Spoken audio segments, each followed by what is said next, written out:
penonton yang dirahmati Allah Subhanahu wa taala, marilah sama-sama kita merafakkan setinggi-tinggi kesyukuran kehadrat Allah Subhanahu wa taala kerana dengan limpah kurnia, inayah dan taufiknya Allah Subhanahu wa taala masih lagi memberi kesempatan, memberi keizinan kepada kita untuk sama-sama menghidupkan majlis ilmu meskipun kita berjauhan pada jasad, akan tetapi Allah Subhanahu wa taala masih lagi berkehendakkan kita supaya melapangkan masa untuk ilmu pengetahuan, yang mana Allah Subhanahu wa taala, tanda Allah Subhanahu wa taala itu menginginkan kebaikan untuk kita. Seperti mana dalam hadis menyebutkan bahawa Rasulullah sallallahu alaihi wasallam bersabda, "Man yuridillahu bihi khairan yufaqihu fid din." Siapa yang Allah Subhanahu wa taala inginkan kebaikan pada dirinya, nescaya Allah taala akan memfaqihkan ia dalam agama, dalam bidang agama. Maka alhamdulillah, moga-moga Allah Subhanahu wa taala jadikan kita dalam kalangan orang-orang yang menghidupkan ilmu dan menghidupkan agama meskipun kita berada di rumah, meskipun kita berjauhan jasad dan tubuh, insya-Allah. Jadi pada hari ini insya-Allah program ataupun majlis ilmu yang kita sampaikan ini adalah anjuran Facebook College Islam As-Sufa, yang mana pada setiap hari kita akan disajikan dengan pengajian-pengajian akidah, fiqh dan tasawuf, dan juga diiringi dengan pengajian bahasa Arab dalam ilmu nahwu dan saraf, insya-Allah. Jadi untuk hari ini insya-Allah kita akan mempelajari subjek akidah Usuluddin dengan menggunakan kitab Aqidatul Awam. Menggunakan kitab Aqidatul Awam karya Sayyid Ahmad Al-Marzuki Al-Hasani. Maka insya-Allah dengan izin Allah Subhanahu wa taala kita cuba untuk menghuraikan satu persatu matan yang terdapat dalam kitab ini.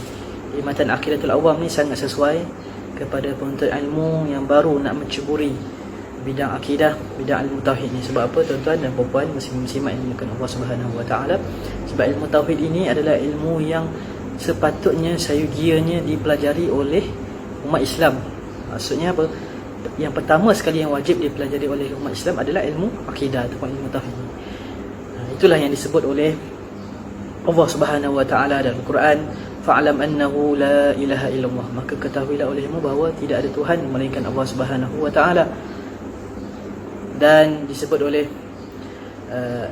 Imam Ibn Ruslan dalam Zubatnya, beliau menyatakan awwal wajibin 'alal insani ma'rifatul ilahi bistiqani.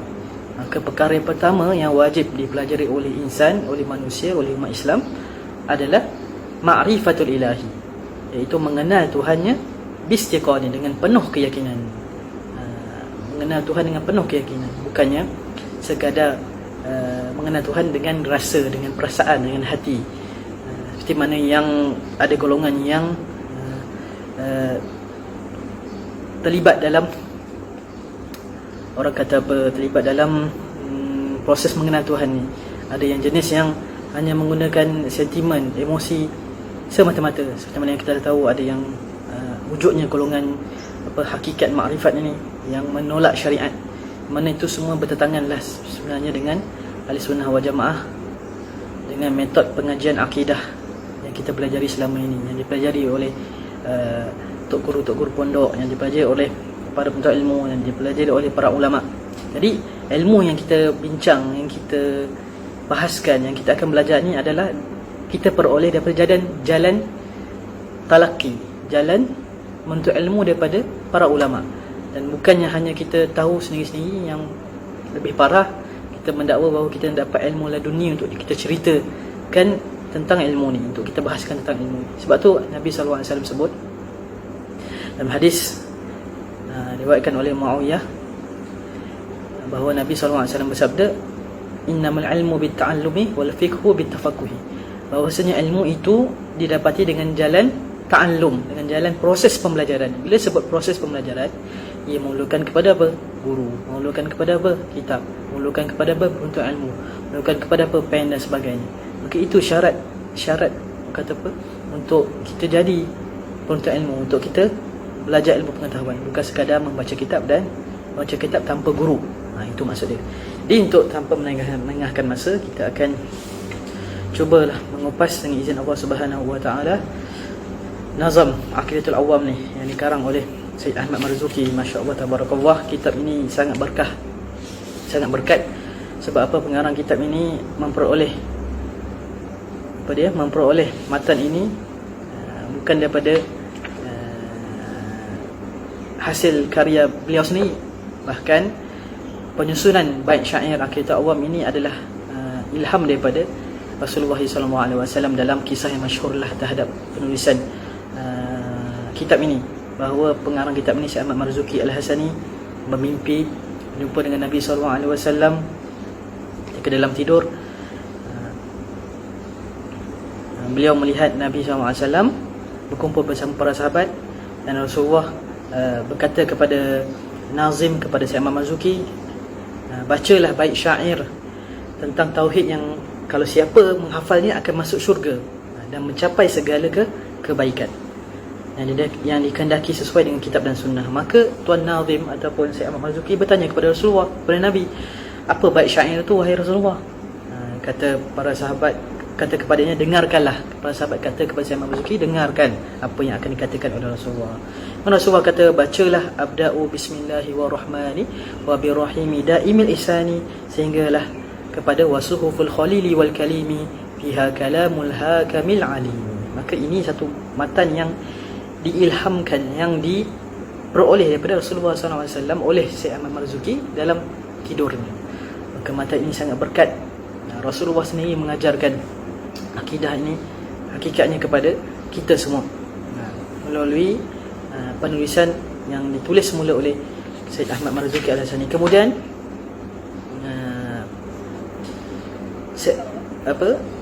Nazim ataupun Syekh Ahmad Marzuki terus membacakan syair tersebut sehinggalah Rasulullah pun dalam masa yang sama mendengarkannya sehinggalah habis.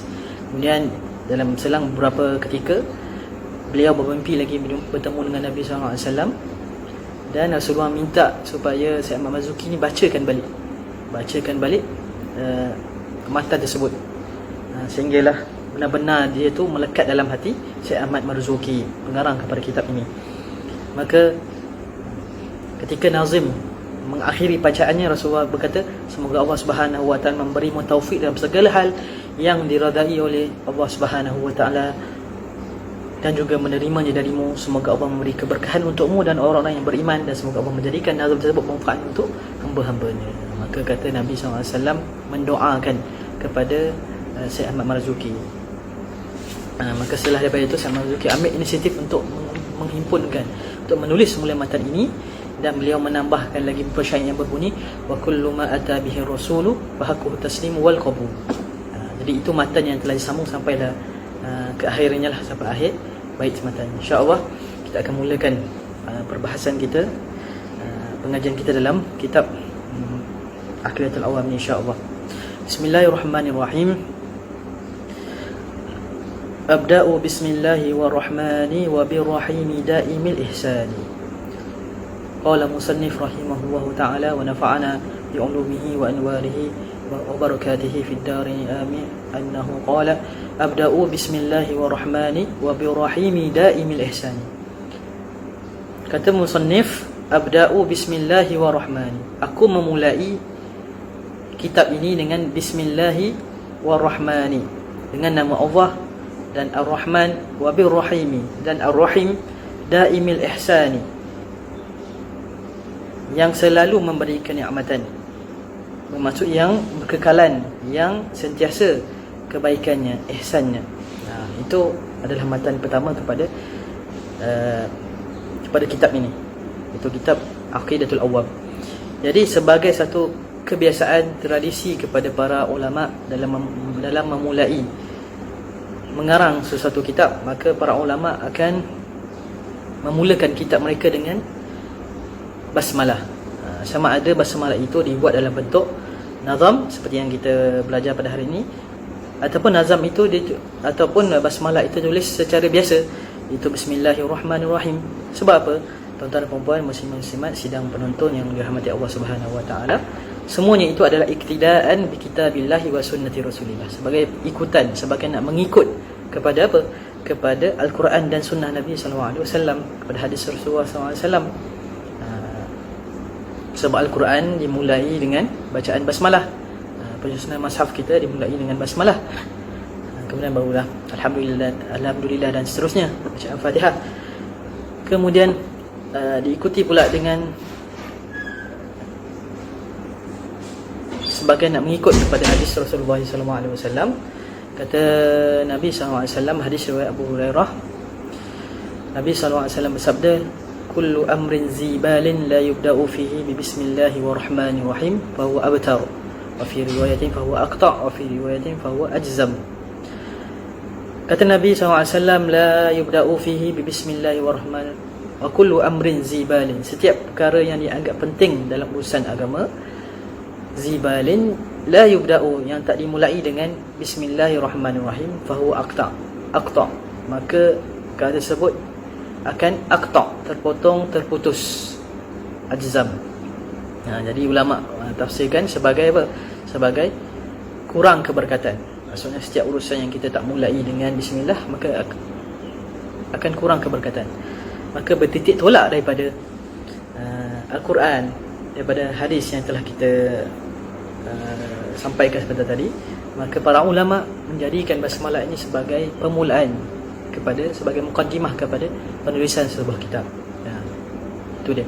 Abda'u bismillahirrahmani wa birrahimi daimil ihsani.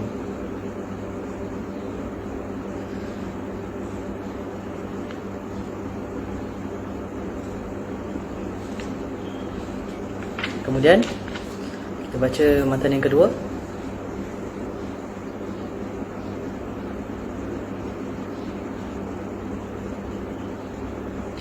Walhamdulillahil qadimil awwali wal akhiril baqi bila tahawuli. Maka segala puji bagi Allah Subhanahu wa taala yang bersifat al-qadim, yang bersifat tidak ada permulaan, al-awwali, yang maha awal, dengan maksud tidak ada sebelumnya, al-akhiri, maha akhir, yang bermaksud tidak ada yang selepasnya, al-baqi, yang kekal, bila tahawuli, tanpa ada perubahan. Maka falhamdulillah, maka Tuan Nazim menyambung matan ini dengan falhamdulillah, segala puji bagi Allah Subhanahu wa taala. Maka puji-pujian ini para ulama seperti biasa kita jumpa dalam kitab-kitab, bahawa para ulama ni membahagikan pujian ni kepada empat. Ada pujian kepada pujian Allah kepada zatnya, pujian Allah kepada makhluk, pujian makhluk kepada Allah Subhanahu wa taala, dan pujian makhluk kepada makhluk. Ada empat pujian. Yang pertama pujian Allah kepada zatnya, seperti mana yang telah kita baca Al-Quran, wa huwas samiul basir, maka dialah Tuhan yang maha mendengar dan maha melihat dengan penglihatannya. Kemudian wallahu ala kulli syai'in qadir, dan macam-macam lah Al-Quran yang kita tengok, yang kita baca, yang mana semua tu merujuk pujian yang merujuk kepada dirinya sendiri, diri Allah Subhanahu wa taala. Kemudian pujian Allah kepada zatnya, pujian Allah kepada makhluk, seperti mana Allah Subhanahu wa taala memuji kekasihnya Nabi Muhammad SAW dalam Quran, wa innaka la'ala hulukin azim, sesungguhnya pada dirimu Rasulullah fi khuluqin azim, wa innaka la'ala khuluqin azim, maka pada diri Rasulullah itu ada satu akhlak, ada satu akhlak yang begitu agung. Disebut dalam Quran. Maksudnya apa? Maksudnya Allah Ta'ala memuji Nabi dalam Quran. Itu maksud Allah, maksud khaliq puji kepada makhluk. Allah puji kepada makhluk. Dan apa maksud pula makhluk memuji kepada Allah? Yang kita sebut dalam Quran lah, yang kita sebut selalu Alhamdulillah. Maksudnya kita memuji bahawa segala yang datang kepada kita itu adalah daripada Allah Subhanahu wa taala, baik nikmatnya yang berupa nikmat kesihatan, nikmat harta, nikmat berbagai-bagai nikmat lah, semua itu datang daripada Allah Subhanahu wa taala. Maka kita pun memuji nikmat tersebut sebab Allah Ta'ala telah memberinya kepada kita. Jadi yang terakhir adalah pujian makhluk kepada makhluk, seperti mana kita memuji Ali contohnya. Ali ni seorang yang baik, bagus, maka kita puji beliau akan kebagusannya, kebaikannya dalam dalam membantu orang dalam kesusahan dan sebagainya, maka kita puji dia. Itu salah satu pujian kepada makhluk. Maka segala puji yang kita sebut itu, empat pujian tersebut, empat jenis pujian tersebut, kita balikkan semula kepada Allah Subhanahu Wa Taala. Sebab tu dalam kalau kita tengok balik kalimat alhamdulillah tu, alhamdu tu pujilah kan. Lillah tu lam lil milki, maksud dia lam dengan maksud milik. Lam dengan maksud milik. Ni bukan lam untuk ni, lam milik. Maksudnya apa?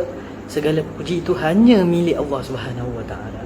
Kau pujilah macam mana manusia tu, hakikatnya sebenarnya pujian tu balik kepada Allah. Tu maksud kat sini alhamdulillah.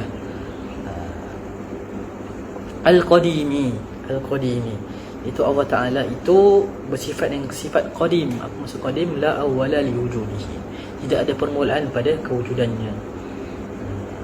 Allah Ta'ala tidak ada tarikh birthday, tak ada tarikh hari jadi, tak ada. Maka kalau ada tu bukan Tuhan. Begitu. Al-awwali, yang maha awal, bermaksud tidak ada yang awal lagi sebelum dia. Al-akhir, bermaksud tidak ada yang mengakhiri selepas dia, tak ada. Al-baqi, yang kekal, yang tidak binasa bila tahu, yang tidak, yang kekal dan bila tahu, tanpa ada perubahan yang berlaku pada dirinya. Kita kekal juga kan, kita manusia kekal, tapi kekalnya kita diakhiri dengan binasa. Maka tidak ada maka berlaku perubahan pada diri kita. Kalau Allah Subhanahu Wa Taala tak berlaku perubahan, kekalnya Allah Subhanahu Wa Taala tu daripada awal sampai akhirnya, kekal dengan maksud tidak binasa. Begitu. Kemudian matan ketiga kita baca, summa salatu wassalamu sarmada ala nabi khairi man qad wahada wa alihi wa sahbihi wa man tabi' sabila dinil haqqi wa ira mubtada'. Summa salatu wassalam, kemudian selawat dan salam yang berkekalan, yang selalu terlimpahkan, ala nabi, ke atas nabi kita Muhammad sallallahu alaihi wasallam, khairi man qad wahada, sebaik-baik orang yang qad wahada, yang mengesakan Allah Subhanahu wa taala, wa alihi wa sahbihi wa man tabi', dan ahli keluarga, para sahabatnya, wa man tabi', dan orang yang mengikutinya, sabila dinil haqqi, orang yang mengikuti jalan-jalan kebenaran, ghairu mubtadi', yang tidak melakukan perbuatan bid'ah. Kita tengok, summa salatu wassalamu sarmada, as-salatu wassalamu sarmada, kemudian as-salah, selawat, wassalam, dan salam, sarmada, yang berkekalan, yang selamanya, ala nabi. Bermaksud solat, as-salatu minallahi rahmah, selawat daripada Allah Subhanahu wa taala ke atas nabi kita itu berbentuk rahmat. Dengan maksud Allah Taala melimpahkan rahmat kepada nabi kita. Bukannya Allah Taala sebut Allahumma salli ala Muhammad, kan, tapi selawat daripada Allah tu dengan maksud apa? Dengan maksud rahmat. Sebab tu kita tengok dalam Quran sebut, a'udzubillahi minasyaitonirrajim, innallaha wa malaikatahu yusalluna 'alan nabi ya ayyuhalladzina amanu sallu 'alaihi wa sallimu taslima. Maka yang disebut dalam Quran innallaha wa malaikatahu yusalluna 'alan nabi, sesungguhnya Allah Taala dan para malaikat berselawat ke atas nabi, itu bukan bermaksud Allah Taala tu berselawat macam kita selawat Allahumma salli ala Muhammad, bukan.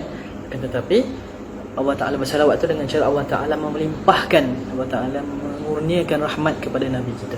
Kemudian as-salatu minallahi rahmah, was-salatu minal malaikah istighfar. Maka selawat malaikat pula tadi dalam ayat Quran tadi, selawat malaikat tu adalah berbentuk istighfar, bermaksud para malaikat itu memohon keampunan untuk nabi kita Muhammad sallallahu alaihi wasallam. Maka selawat kita as-salatu minal insan adalah berbentuk doa. Kita mendoakan kesejahteraan, mendoakan supaya Allah Ta'ala mengurniakan rahmat, mengurniakan kesejahteraan kepada Nabi kita Muhammad sallallahu alaihi wasallam. Itu maksud as-salat wassalam. Sebab tu kalau kita terjemah sallallahu ala sayyidina Muhammad wa ala alihi washabihi wasallam, wa sallallahu tu kita tak terjemah. Kalau yang betul-betul tahqiq lah dalam terjemahan ni, dia takkan terjemah secara harfiah lah, selawat dan salam ke atas. Bukan sekadar itu, tetapi kalau kita belajar betul-betul, kita akan dapati terjemahan yang elok adalah semoga Allah Subhanahu wa taala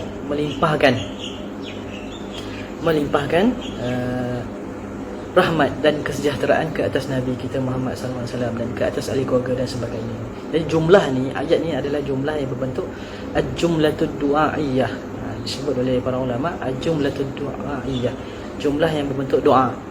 Al-khabariyah lafzan, nampak zahir macam khabar, macam nak bagi tahu, tapi sebenarnya insyaiyah maknan, nak memohon, mengharap kepada Allah Ta'ala supaya Allah Ta'ala melimpahkan rahmat dan kesejahteraan kepada Nabi kita Muhammad SAW, ala Nabi, ke atas Nabi kita, khairi man qad wahada, sebaik-baik orang yang mengesakan, yang mentauhidkan Allah Subhanahu wa Ta'ala.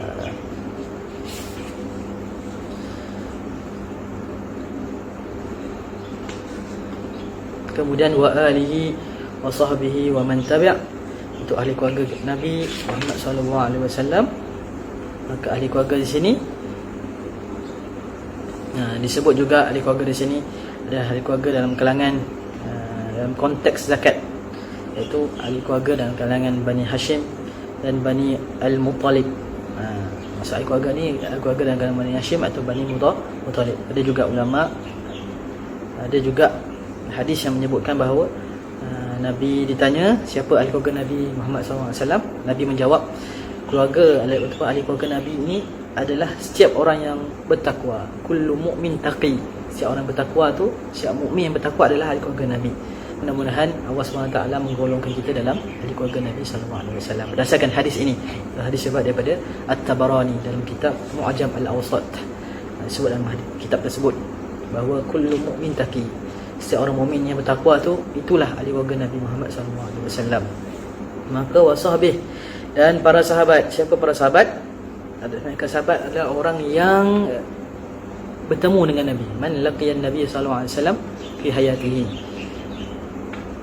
yang bertemu dengan Nabi sallallahu alaihi wasallam kemudian beriman dengan Nabi pula. Bertemu dengan Nabi, kemudian beriman dengan Nabi, dengan wafat dalam keadaan beriman dengan Nabi Muhammad sallallahu alaihi wasallam. Maka terkeluarlah kat situ siapa? Abu Jahal. Terkeluar kat situ siapa? Abu Lahab dan sebagainya.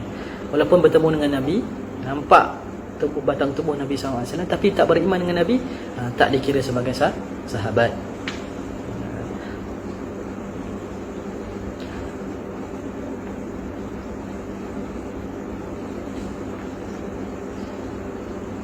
Okey.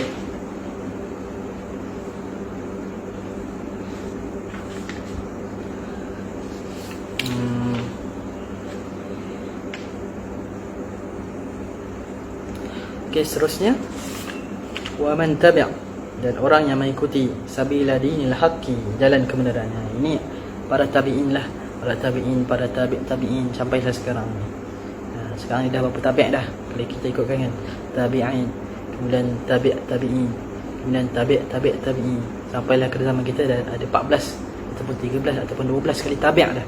Bermaksud kita lah semua ni, kita lah umat Muhammad SAW yang mengikuti orang yang tabi' kepada tabi' kepada tabi' kepada tabi' sampai 15 kali tabi'in yang mengikuti jalan para sahabat dan Nabi SAW. Sabila dinil haqqi, yang mengikuti jalan kebenaran, ghaira mubtadi', tanpa ada sebarang perbuatan, melakukan perbuatan bid'ah. Jadi bid'ah kat sini adalah bid'ah bid'ah yang dalalah lah, bid'ah yang dalalah, bid'ah yang sesat, bid'ah yang tidak ada sumbernya dalam agama. Tapi kalau bid'ah hasanah tak ada masalah.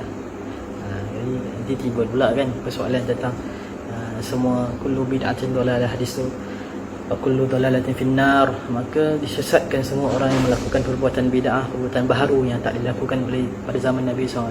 Maka perbahasan ini sangatlah luas dan memerlukan kepada satu slot yang lain, sesi yang lain untuk bahas tentang bid'ah sahaja. Tetapi dimaksud kat sini adalah bid'ah yang dalalah. Maksud contohnya kita kata solat zuhur tu 5 rakaat sebagai contoh. Itu bid'ah dalalah lah, bid'ah yang sesat. Contoh lagi kita katakan, contoh Allah ada memiliki pembantu, ataupun kita kata Allah tu sunyi, itu pun termasuk dalam bid'ah yang dalalah, ilmu yang cuba dibahaskan oleh orang-orang yang tak belajar agama, orang tak belajar ilmu pengetahuan dengan jalan yang sebenar, maka dikatakan macam tu. Jadi itu termasuk dalam bid'ah yang dalalah, yang sesat. Tak sepatutnya dikata macam tu. Kita tahulah siapa kan, sebab kita mengikuti perkembangan terkini yang berlaku mutakhir inilah, sebelum ni. Okey. Jadi sampai itu sahaja dulu perbahasan kita berkenaan dengan kitab Aqidatul Awam. Mudah-mudahan Allah Subhanahu Wa Taala menjadikan kita dalam kalangan orang yang memahami ilmu akidah ini dengan jalan yang benar lah, menjalani yang betul, dengan jalan orang-orang yang pernah mempelajarinya daripada sebelum, daripada para ulama. Sebab apa, pada zaman ni zaman fitnah, pada zaman orang mengabaikan para alim ulama, sedangkan para ulama dulu jadi ulama apa sebabkan ikut jalan ni, sebabkan mengikuti program talaki ni daripada para ulama yang sebelumnya. Maka jadilah mereka ulama yang benar-benar rabbani, yang muhaqqiqin, yang benar-benar kata apa, mengikuti metod yang diperjuangkan oleh baginda Nabi SAW dan para sahabat dan tabi'in keseluruhannya. Maka kelompok inilah yang dinamakan sebagai kelompok Ahlussunnah wal Jamaah, yang benar-benar berlandaskan kepada Al-Quran dan Sunnah Nabawiyah yang syarifah, yang mulia. Mudah-mudahan Allah Subhanahu Wa Taala menggolongkan kita dalam golongan tersebut. Amin amin ya rabbal alamin. Cukup dulu setakat ini perbahasan tentang Aqidatul Awam. Mudah-mudahan Allah Taala bagi kita kelapangan masa pada masa yang akan datang. Mudah-mudahan Allah Subhanahu Wa Taala jaga diri kita, memberi keselamatan, memberi keafiatan dari kita daripada wabak yang melanda sekarang ini. Ikutilah pesanan para ulama yang banyak berkongsi tentang amalan-amalan untuk untuk menghindarkan diri kita daripada terkena penyakit ini. Antaranya yang disebut oleh Imam Ibn Hajar Al-Asqalani dalam kitabnya Al-Bad'un. Kitabnya beliau menyebutkan bahawa kebanyakan membaca doa Rabbana zalamna anfusana wa illam taghfir lana tarhamna lanakunanna minal khasirin. Maka banyakkan baca kitab itu, banyakkan baca doa tersebut. Mudah-mudahan Allah Subhanahu Wa Taala menyelamatkan kita daripada terkena wabak tersebut. Wallahu a'lam. Cukup setakat itu. Wassallallahu ala sayyidina Muhammad wa ala alihi wa sahbihi wasallam. Alhamdulillahirabbil alamin. Wassalamualaikum warahmatullahi wabarakatuh.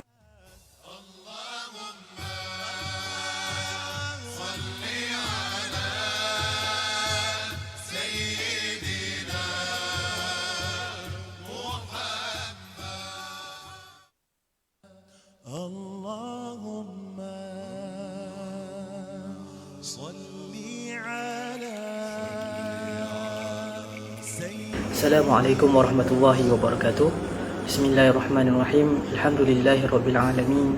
Wassalatu wassalamu ala asyrafil anbiya'i wal mursalin wa ala alihi wa sahbihi ajma'in. Allahumma salli wa sallim wa barik ala maulana Muhammadin an-nur al-mudhibi lin-nisyan min nurihi wa ala alihi fi kulli lamhatin wa nafasin adada ma wasi'ahu ilmuka. Amin. Allahumma ya alim 'allimna min 'ilmika ma tarda bihi 'anna